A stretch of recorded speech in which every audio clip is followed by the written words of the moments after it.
Hello, this will be my second video, and this time I've been working on the asparagus bed that I planted for my mom.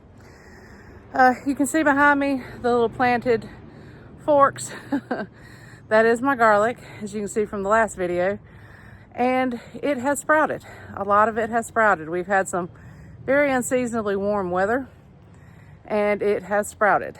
So it sprouted last year as well, so I'm not too worried about it. We'll see what happens. But what I have done today with the help of my two boys, and I'm gonna have to cut this off. Hang on. Okay, I had to turn it around. This is the asparagus bed. And what we have done is they brought these concrete blocks over so that we could mark off where the bed is. And where we marked off is a little bigger than the actual bed. As you can see, what I think I might do next year, especially with some of this extra space, is I may plant some strawberries.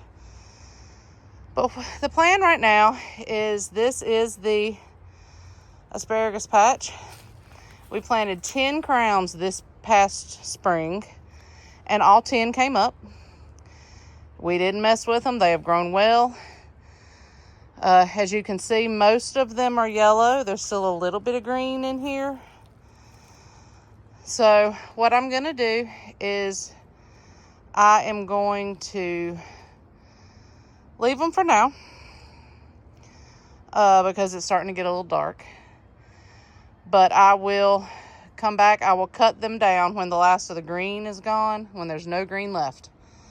I will cut them back, and then I'll put straw mulch over them, and that will be it for winter.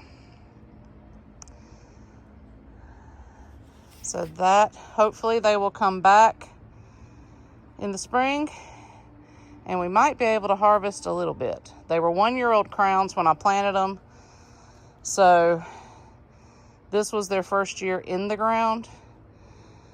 So we might be able to harvest a little bit next spring, but we won't be able to get a full harvest until 2027. But the asparagus has compost, and so that will help things along. I decided to come over here so that you could see where the garlic has sprouted, and every hole has at least one sprout. Most of them have multiple. So we shall see if our garlic turns out better in 2026. But it has sprouted, so everything's going good so far. And because I'm working on a video, I decided to come do the front because I have not done that yet. This is my lavender colored green stalk, and it has lavender in it. That's what this plant is, lavender, and then the one behind it is also lavender. Down here I had parsley. As you can see, it is still growing well, so it looks like I'll be able to get some more parsley before we call it a year. I didn't have a lot in this one this year because this one is in the shade most of the time, surprisingly enough. Now right here I had celery, and I chopped all of it, but as you can see, there's still some growing. This is not your typical celery that I tried. It was what's called a cutting celery, and I'm just not sure. It didn't get as big as regular celery, so I don't think I'm gonna try that one again. Now coming across this way, those 2 bags had blackberries, and I know the one on the left died. It died pretty early during the season. I'm not sure if the one on the right is dead or if it's just gone really dormant. I'm hoping for dormant. This was a 3rd blackberry. As you can see, it's still got some green, it's still got some leaves, so I'm hoping it will come back in the spring. These 3 right here were raspberries. All of these berry bushes that I've talked about so far are from I think it's called Bushel and Berry. And they are designed for container growing. And as you can see, this one, and especially this one, because of our unseasonably warm weather we've had, are showing new growth. The one in the back is not. So I'm not sure if that means the one in the back has already died and the two in the front are doing okay, but I guess we'll find out in the spring. Now if you come on down, all three of these are blueberries. Now the one that my shadow is in on the left, that one is a container one. It's from Bushel and Berry. It's a pink icing blueberry, and it's supposed to be just your regular blueberry.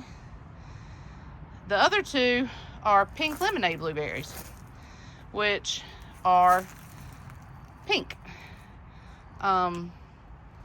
As you can see, they've still got leaves. They're still very green. So I'm really hoping these are going to do well. The pink lemonade blueberries, I know I'm going to move to the ground once they go dormant. I'm probably going to put them over here where these bushes have come back, right here in front of this porch. We're going to cut those down. We're going to put some cardboard out for weed suppression, and then I'm going to plant blueberries here and mulch it up. I tried banana plants this year. While we've had unseasonably warm weather, we've also had early freezes, so they have died back. I don't know what that means for next year. We'll find out. And then over here is a bigger pink icing blueberry plant that we actually got blueberries from this year. And I'm gonna repot it into a bigger pot because it is designed for container growth. So I'm gonna repot that into a bigger pot. And then I'm gonna step back. These are my other three green stalks. The green one and the blue one are all strawberries. The red one, the top tier was strawberries this year.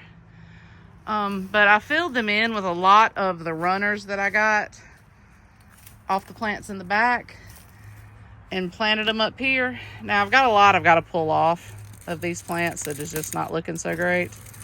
To make them look a little better. But it comes right off. But these, I'm hoping are gonna overwinter okay. And then I'll have strawberries next year.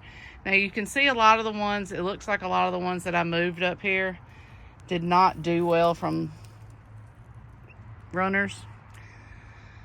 I've got a few in that one that have stuck it out and are doing okay. Top tier still has some. Again, I've got to get rid of a lot of this. This where it died back. But you can see a lot of green. So hopefully I'll do decent with the strawberries between what's up here and what's back there in the back. We'll see what happens. And then right here in front of the front porch, it's getting a lot of sun right now because of the time of day and because a lot of the leaves are off of these trees. But all these bushes, my husband cut back last year. But as you can see, he didn't get it all the way to the ground. And so they've come back. So what we're gonna do is we're gonna come and cut them all down to the ground. I'm gonna cover them with cardboard. I've been saving my boxes. We're gonna cover this whole area with cardboard. And then I'm gonna put compost on top of it. This is gonna become part of my medicinal garden. And then around here are the full size bushes like he cut down in the front, but we haven't got these cut down yet. These we're gonna cut down, and this will continue. I'm gonna get rid of all the plants that are back here, and this will continue my medicinal garden area. And then over here in that corner, it gets more sun than the other areas. So I'm thinking I'm gonna put my rhubarb there, because it's got to be moved from back in the back. I think I mentioned the last video, it's just going to outgrow those bags. So I think I'm going to try putting it in the ground up here, and then the rest of this will be medicinal. And I'm also going to move some elderberry bushes up here and put them in the ground. So that is my plan. All of this will be to be gone, and I will be putting medicinal plants here. So this is the before. I will have some more green stalks. I've got 3 more in the house that I have not put out yet. One is gonna go up here with the purple one, and it will have, because this area is cooler, it stays shadier, especially in the heat of the summer. I'm gonna try lettuce and maybe beets in it. I've got some baby beets that I'm gonna try. And then I have 2 more that I'm gonna put out. They'll stay down on the other end where it stays sunnier, because one is gonna be full of bush beans and the other one is gonna be micro dwarf peppers and tomatoes. Decided to turn this back around. As I said, the other green stalk is gonna be micro dwarf tomatoes and peppers. I'm trying to grow more of those, expand my space, and whoever's watching will take you along for the ride. So if anybody's watching, thank you, and subscribe to my page, or my page, my videos, who knows. This is just for me, but if anybody wants to learn with me, go for it. I'll show you what works for me, what didn't work. We'll go from there. Thanks. If you all have tips, I'll take any tips I can get. Thanks.